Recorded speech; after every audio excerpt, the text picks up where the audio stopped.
research that I do at UC Riverside examines how witnesses make identification decisions. And I'm talking about the sorts of decisions that witnesses would make in a room like this, where there's a suspect in a lineup, and the police want to know if that suspect is in fact the person who committed the crime, or perhaps not the person who committed the crime.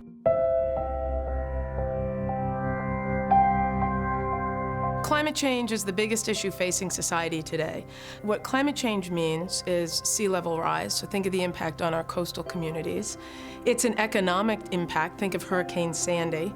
It's an impact on food resources. We're going to have a run on olive oil this summer because of droughts in Spain, for example. And scientists understand that climate change is real and happening, but there's a disjunct between what scientists understand on one hand and what the public understands on the other hand.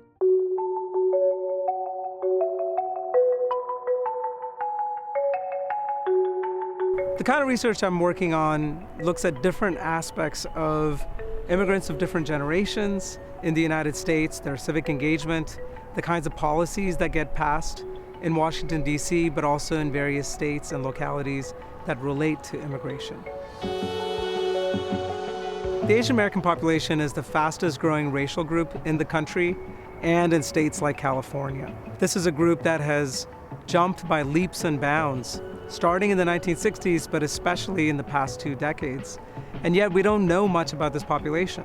There's still a big knowledge gap in terms of what this group is about, what is the different kinds of diversity within the group, and especially when it comes to public policy, what are the kinds of issues that they care about and what are their policy priorities.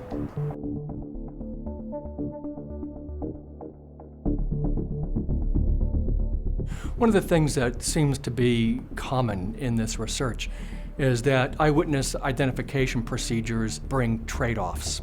We know that witnesses sometimes fail to identify the guilty, and they sometimes misidentify the innocent. And so that really complicates matters. There are no free benefits here. There are trade-offs. And I think that is something that makes policy decisions a little bit more complicated for the policymakers who have to make those decisions. Much of what we do in our research is trying to understand what the expected outcomes are. How often will witnesses make this response versus how often will they make that response? And one of the things that I think we have to do in this research is to really understand the distinction between the process and the outcomes that arise of that process, because they don't always go together in simple ways. Right now, graduate students and undergraduates from the Earth Sciences Department do about 100 in-class presentations every year. They go into kindergarten classrooms, they go into 8th grade classrooms and do age-appropriate presentations on climate change.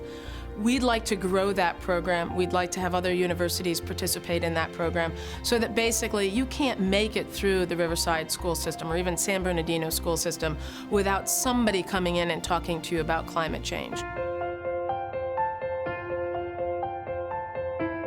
UCR is a great campus to launch a program like this because it's a campus with a can-do attitude, and it's an integral part of the city and community of Riverside, which allows us to interact with kindergartners all the way up to senior citizens.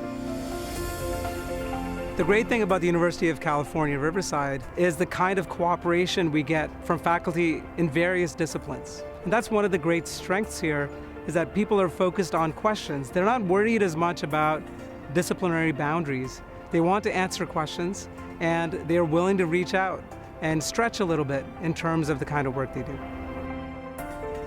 The thing that makes UCR such a great place to do research is the people.